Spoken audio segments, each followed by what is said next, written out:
こんにちは。特電波対策の意識が高いずんだもんなのだ。アルミ箔の帽子はむしろ電波を増幅させるで、ことの葉茜です。さて、前回はアメリカ内戦が起こってそれをコグの戦機とかいう闇の勢力が収めたのだ。僕はもういつどこから開始されているのか怖すぎて夜しか寝れないのだ。寝てるやん、健康体やん。っていうかもう前回で終わりでは CIA が実は大統領を操ってますで終わりじゃないのだ。うちは前回言ったで、無能な前大統領に代わってアメリカを再び偉大にすると、あの輝かしいパクスアメリカーナの時代を復活させるねん。前回で策を直した、今回は逃げ出した家畜を連れ戻すで。もはや他国を国とすら見ていないのだ。国はアメリカ一国で十分や。ここで内戦中に見れてなかった世界情勢についても見ていくで。南下ソ連が復活してるんだけど。あるあるやな。あるあるなのか。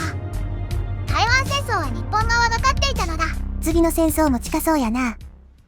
それじゃあゲームを再開するで。まずはこの国家方針からなのだ。もう失敗しない。人気取りに走る政治家も、それにまんまと乗せられる民衆もいらない。これからは一部のエリートによって国が運営される。国家方針が完了。北の方に新規の国家方針が出現したのだ。左から復興に関するもの、外交に関するもの、軍事に関するものがあるな。まあまずは軍事と復興に関するものを中心に進めていくで。南海イベントが来たのだ。我々は内戦中に湧いた過激派の処理をしなければならない。ディシジョン画面より過激派拠点に襲撃ができるようになったで。おっかないのだ。また一歩平和になった。同時にディシジョンで地下基地の再稼働も進めていく。これはエリア51。きっと地下で宇宙人の研究をしているに違いないのだ。一周回って安心感のある陰謀論やな。何これは。ナルト橋でエリア51に強襲するイベントの様子なのだ。頭おかしいんか。200万人以上が参加表明をした紙イベントだぞ。まあ結局参加したのが75人だけど。聞こえてるぞ。とここで二大政党制が復権したとのこと。内戦の結果、共和党のイメージが悪くなったとはいえ排除するのは間違っている。これからは野党共和党ではなく、与党民主党の引き立て役としての共和党として再出発してもらう。これは果たして民主主義と言えるのか。一方で連邦政府内ではユダと呼ばれる裏切り者が暗躍しているとのこと。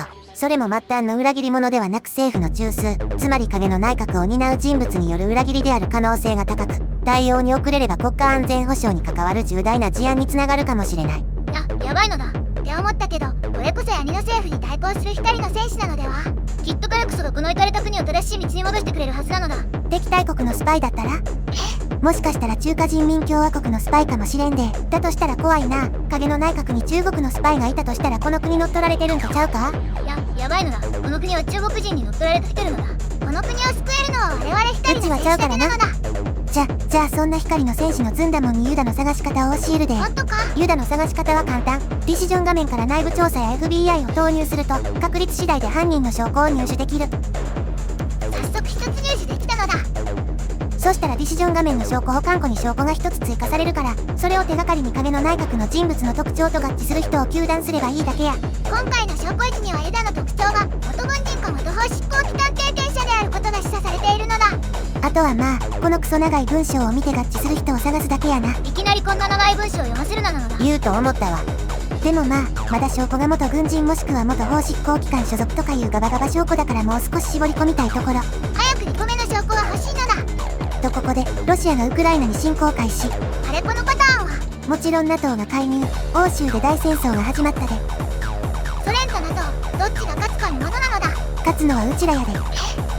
とここで2個目の証拠を入手。オンライン上でディープフェイクを用いた中傷が行われていて、その発信元はアジアだと。ってことはユダはアジアに関係してるってことか？ってことは日系アメリカ人家庭で育ったコールの重ねじゃないか。しかもこいつ戦撃陸軍の集団確定なのだ。確かにかなり怪しいな。そんじゃ反逆罪で告発なのだ。さようならポール中曽根。さあ結果はどうなる？やっちまった。全然違ったのだ。嘘やろ。これで間違うことあるんか？まあでも一人はそんなのんきなこと言える場合じゃなくなってきたで。ユダは核物質を取り扱うネットワークに侵入した。これ思ってた以上にヤバいかも。次に怪しそうな感じのするアイス長官を糾弾するか。そんな雑にやっていいん？だったのだ。嘘やろ。まあええか。コングラチュレーションズンだもん。これにてユダは消えた。これで中国人から政府を解放したのだ。あれこれよく見たらアイス長官はスパイでも何でもなく国民に真実を伝えようとし、アイス長官はスパイでした。でしょうね。一方で欧州戦争はソ連が NATO に勝利。米ソ冷戦が再び始まるってこと？一方負けた NATO は解散に踏み切ったのだ。イベリアは内戦、イタリアでは極右が政権を握り、フランスも怪しい。ドイツでも大統領が暗殺され、その後に軍隊がクーデターを敢行。いわゆる X デーと呼ばれる軍事クーデターにより議会は停止され民主主義が終わったのだ。アメリカよりひどじゃなくて最低だな欧州は。国内の不安要素は取り除けたし、いい加減我々アメリカは世界に対して民主主義を広げに行くで。まずはカナダ。ちょっと待つのだ。キューバとかならむしろカナダってもうすでに民主主義国家だろ。なんでカナダに影響力を伸ばしてるのだ。民主主義国家同士仲良くしようや。それに CIA にとってカナダは懐かしい土地だしな。さあさあ、次は内戦下のメキシコに治安維持作戦や。まあこっちは麻薬カルテルだしいいか。よし、これでメキシコのカルテル戦争終結。麻薬カルテルよりかはアメリカの影響下の方が何倍もマシだよな。その後はメキシコ南方の中央アメリカ連邦共和国、カリブ海の諸国家にも治安維持作戦を決行や。その裏ではブラジルでクーデターを起こし、ボルソナロ政権を打倒。新たに親米派のエンリケ・メイレレス政権が発足して、直ちにアメリカと軍事基地協定を結んだで。一瞬で南米一の大国が米国の影響下に。そして2028年11月には再びアメリカ大統領選挙のイベントが到来。ジョン・ボルトンかチャック・シューマーが候補なのだ。まあどっちにしたってコグの戦記のやることは変わらんし、ここはジョン・ボルトンにするで。ヒゲが特徴的なおっさんなのだ。ちなみに共和党だけどいいのか。共和党だろうが民主党だろうが関係ない。そして気づけば南北アメリカ大陸のその大半が合衆国の勢力下になったで。それどころかグリーンランドとアイスランドにも勢力を伸ばしているのだ。ちなみになんでグリーンランドとアイスランドは勢力圏に。そりゃ欧州の人々をファシズムから解放するために勢力を伸ばしたんやで。解放という名の侵略ね。さあさあ、欧州に自由と民主主義を提供する時間になったで。極端なイデオロギーは排除なのだ。国家方針も欧州解放のものが新規で解禁。まずはオーバーロード2から進めていくのだ。その裏では絶対王政に回帰したイギリスに上陸。往年のロイヤルネイビーは現代だと渇水戦力と化しているから簡単に上陸に成功したで。あっという間にイギリスが降伏した。1ヶ月も持たんかったな。次はフランスなのだ。ドーバー海峡側のフランス沿岸全域に一斉上陸。そのままフランスも爆速で占領していくで。なんでこんなにアメリカ軍強いの。性能の高い師団しか徴兵してないからな。そしてそれを支える圧倒的工業力こそが我らアメリカの強さの源。さすが世界の警察なのだ。そして2030年3月にはアジアでも動きが。ついに日本と中国の間で大アジア戦争が起こったのだ。欧州の戦争が片付いたら大アジア戦争への介入も検討せんとな。30年6月にはスペインが降伏。翌7月にはポルトガルも降伏したで。残り主要国はドイツとイタリアなのだ。その後は生産力に物を言わせて1年間ほど損害度外視で構成し続けてベルリン近郊まで到着。開戦から約1年後の2031年1月にベルリンを占領したのだ。時期に戦争も終わるだろうな。ということで大アジア戦争に介入。欧州とアジアの2つの戦線を持つことになるけど大丈夫か。安心しろ。 PDTO 加盟国は全てうちらの同盟に加入してくれた。アメリカ軍が到着するまでに旧 PDTO 軍が何とかしてくれるやろ。なるほどな。とここでドイツが降伏したのだ。残るはイタリア。ローマ周辺に強襲上陸して半島を南北に分断。その後は臨時首都のパレルモまで進軍や。パレルモまで行く前にイタリアも降伏したのだ。欧州はほぼほぼ片付いた。次はアジア戦線や。果たして中国軍相手に攻撃が通るのか。余裕そうやね。アメリカ軍が到着する頃にはもうすでに中国軍がまあまあ消耗してて簡単に進行できたな。爆速で中国の都市部を占領しているのだ。戦闘開始から1ヶ月ほどで北京を占領。未だ中国は降伏しないが戦争終結も近いな。その後は天津も占領したところで中華人民共和国が降伏。こうしてアジアにも平和が到来したのだ。おかしいな。 PDTO の勝利じゃなくて国連平和戦略連合の勝利なんだが。まあ細かいことを気にしすぎなのだ。戦後の中国はカオスそのもの。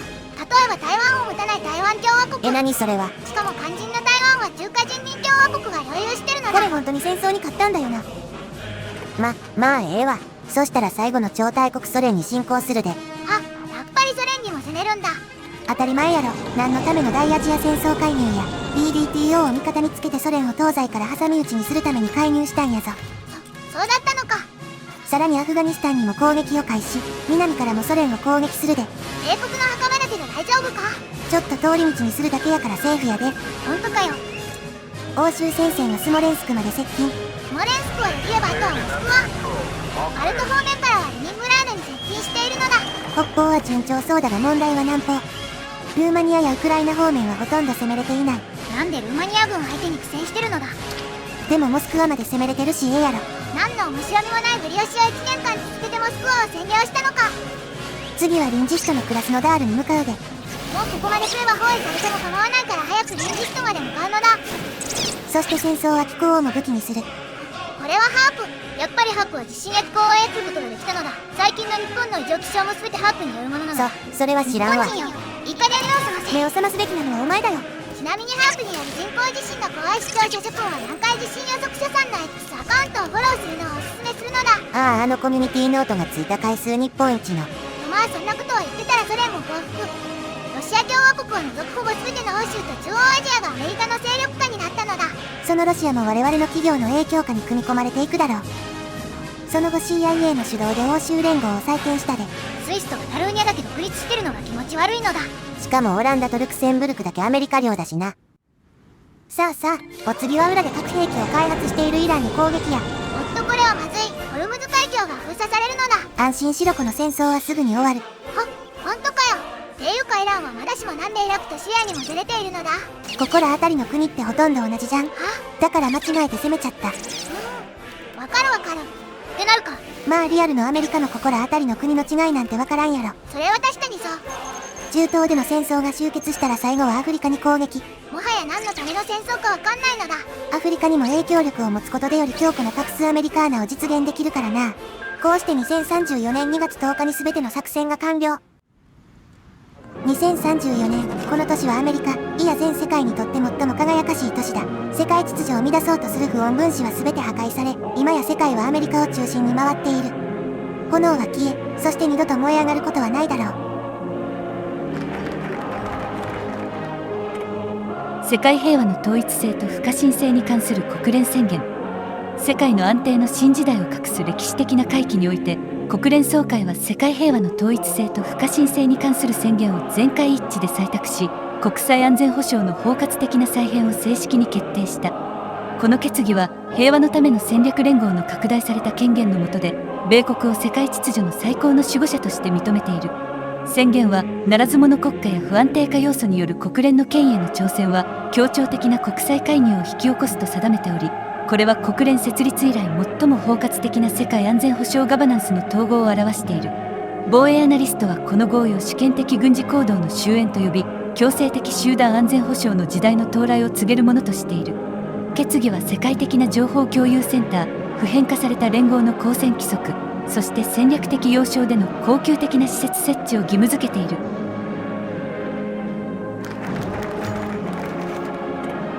親愛なる局長へ。この世界に平和が訪れたことを私は心から嬉しく思っています。私たちがここまでたどり着くために払ってきた犠牲と努力は決して無駄ではありませんでした。あなたの揺るぎない信念と献身が私たちを導いてくれたのです。あなたは常により良い世界を築くために必要な勇気と知恵を持ち合わせていました。その姿勢は私たち全員にとっての道しるべであり希望でした。あなたのリーダーシップのもと、私たちは困難を乗り越え未来への道を切り開くことができました。しかし私たちの仕事はまだ終わっていません。平和を維持し築き上げたものを守るためにはこれからも努力を続けなければなりません。私はあなたと共に歩み続けることを誇りに思っています。こうして世界が平和に包まれましたとさ。今後もこの平和を維持するためには苦労することも多いと思うが、まあ今まで払ってきた犠牲に比べれば大したことないわな。もうここまで来れば戦争で人類が滅亡することもないだろうな。いや、めでたいやめてよ。僕はこんなの望んでいなかったような。っていうか僕はもともとトランプを支持していたはずなのに、気がついたらバイデンを支持してたし、何かがおかしいのだ。あのさ、どうしたん、話聞こか。僕はトランプを支持していたはずなのだ。それに闇の政府がアメリカを支配した時に世界に真実を伝えようとした。でもその度に急にノイズが走って気がついたらその役のことをしていたのだ。茜、もしかして僕に何かやっったのだ。ずんだもんは MK ウルトラ計画って知っとるか？ CIA のなんか怪しい実験だって聞いたことがあるのだ。 MK ウルトラ計画は1953年から60年代にかけて CIA が極秘に実施した人間の精神や行動に関する一連の研究や。じゃあそのうちのサブプロジェクト68は知ってるか？いや、それは知らないのだ。 MK ウルトラ計画は149のサブプロジェクトから構成されている。どのサブプロジェクトも非常に興味深い。精神操作に記憶消去、人格破壊、催眠、感覚遮断、生物兵器。その中でもサブプロジェクト68は被験者の脳に電気ショックや数ヶ月間 LSD を投与して昏睡状態にし、記憶を消去したんや。そして記憶を消去した代わりに録音テープを何万回も聞かせて、新しい思考を植え付けようとしたんやで。つまりはそれを僕にもやったと。こんなの狂ってるのだ。今に世界はこの狂った実験と闇の政府の存在に気づくのだ。てか気づかなくても僕が世界にこのことを知らせるのだ。そう来ると思ってたで。おい、ちょっとこっから出すのだ。あかね、ここは話し合おう。なんなのだ。じわじわこっちに近くなるのだ。うわどうも皆様こんにちは。世の中にはな、気づかない方がいいこともあるんや。彼はあまりにも多くのことを知りすぎた。しかし、同時に知りすぎることによる弊害については考えようともしなかった。次に全てを知るときには、その弊害についても気づくとええな。次がいつになるかは知らんけど。まあ次が来てもまた同じことをするだけや。